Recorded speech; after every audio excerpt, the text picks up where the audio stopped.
sobre a vida feliz e a tranquilidade da alma.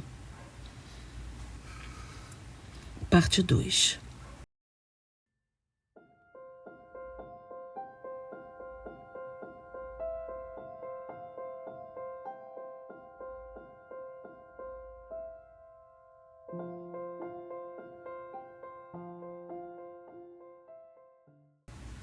Há muito tempo, meu amigo sereno, tenho me perguntado silenciosamente com o que eu poderia comparar tal estado de espírito.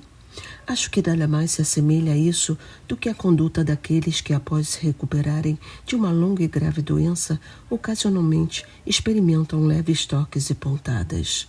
Mesmo tendo passado pelos estágios finais da doença, eles ainda suspeitam que ela não os deixou.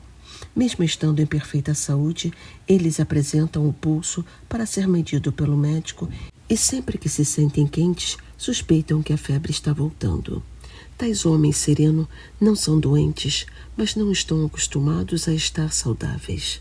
Assim como um mar tranquilo ou lago exibe uma certa quantidade de ondulação quando suas águas estão baixando após uma tempestade.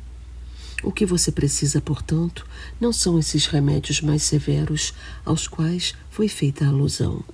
Não é necessário que você se controle em alguns casos, como resistir a si mesmo, censurar-se e atormentar-se.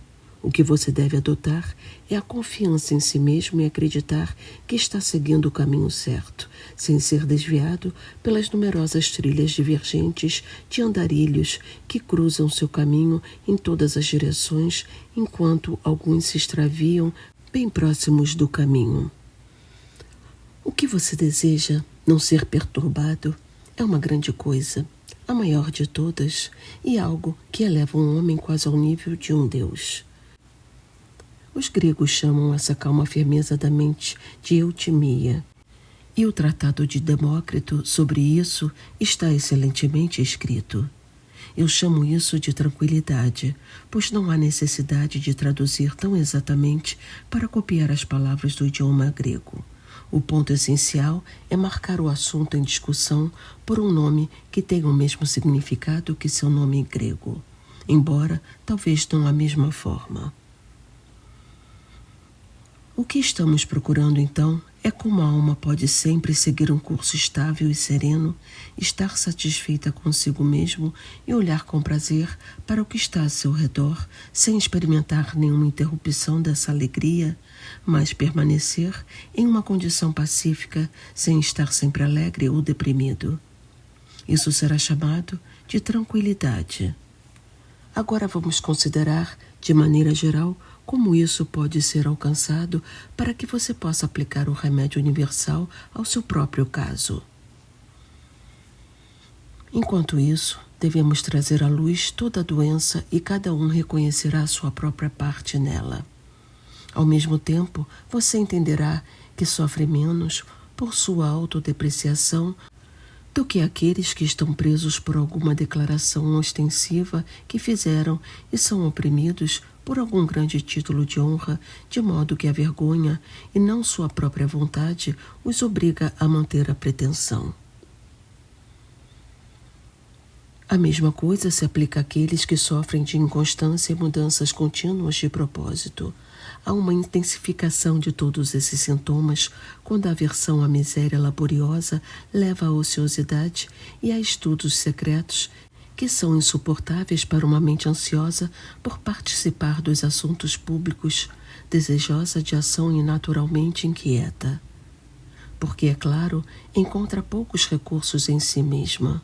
Quando perde a diversão, proporcionada pelas ocupações, não suporta o lar, a solidão ou as paredes de uma sala, sentindo aversão por estar sozinha. Isso resulta em cansaço e insatisfação consigo mesma, uma mente que não encontra descanso em lugar nenhum, uma resistência infeliz e relutante ao ócio forçado. Em todos os casos em que sente vergonha de confessar a verdadeira causa de seu sofrimento e a modéstia a leva a internalizar suas próprias angústias, os desejos reprimidos em um espaço confinado sufocam Isso resulta em melancolia, abatimento do espírito e inúmeras vacilações da mente instável, que é mantida em suspense por esperanças não realizadas e entristecida por decepções. Surge então o estado de espírito daqueles que detestam sua ociosidade, que reclamam por não terem nada para fazer e veem o progresso dos outros com amargo ciúme. Pois a preguiça infeliz favorece o crescimento da inveja, e os homens que não conseguem ter sucesso desejam a ruína de todos os outros. Essa antipatia pelo progresso alheio e o desespero em relação ao próprio fracasso produzem uma mente irritada com a sorte, viciada em reclamar da época em que vive, recolhendo-se aos cantos e meditando sobre sua miséria até ficar doente e cansada de si mesma.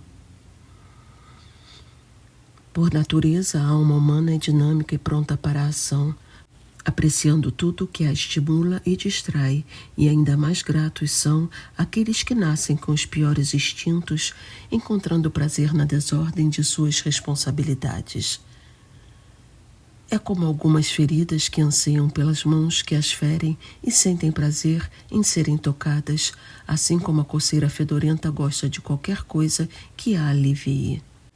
Posso assegurar-lhe que essas mentes, nas quais os desejos se espalharam como úlceras malignas, sentem prazer em labutas e problemas, pois há coisas que agradam ao nosso corpo e, ao mesmo tempo, causam certa quantidade de dor, como virar-se e mudar de posição antes de se cansar ou se refrescar em uma postura após outra. É como aqueles que se deita primeiro de bruços, depois de costas, adotando várias atitudes. Assim como os doentes, ele não suporta nenhuma por muito tempo, utilizando as mudanças como se fossem remédios. Desta forma, os homens embarcam em peregrinações sem rumo, viajam por praias distantes e ora no mar, ora em terra, tentando acalmar essa inconstância de disposição que está sempre insatisfeita com o presente. Vamos para a Campânia agora. Já estou cansado do cultivo rico. Vamos ver regiões selvagens, atravessar as passagens de Brúcio e da Lacônia. Na verdade, em lugares desolados, pode-se encontrar uma serenidade peculiar, onde os olhos curiosos encontram alívio na singularidade das paisagens áridas. Vamos a Tarento e a seu famoso porto, e seus invernos de céu límpido, e a região bastante opulenta para seu antigo povo. Ou então, retornemos a Roma, pois nossos ouvidos já descansaram demais dos aplausos e da algazarra dos circos. Sentimos falta até de ver correr sangue humano. Uma coisa sucede à outra, e os espetáculos se transformam em outros espetáculos, como disse Lucrécio. Deste modo, cada um foge de si mesmo. Mas em que isto é proveitoso, se de fato não se foge? Seguimos a nós mesmos e não conseguimos jamais fugir de nossa própria companhia. Devemos entender, portanto, que o que sofremos não é culpa dos lugares, mas de nós mesmos. Somos fracos quando há algo a ser suportado e não podemos suportar nem o trabalho, nem o prazer, nem o próprio negócio, nem o de ninguém por muito tempo. Isso levou alguns homens à morte, porque, mudando frequentemente de propósito, eles sempre voltavam ao mesmo ponto e não deixavam espaço para nada novo. Eles ficaram cansados da vida e do próprio mundo, e quando todas as indulgências se esgotaram, começaram a se perguntar: por quanto tempo continuaremos fazendo a mesma coisa?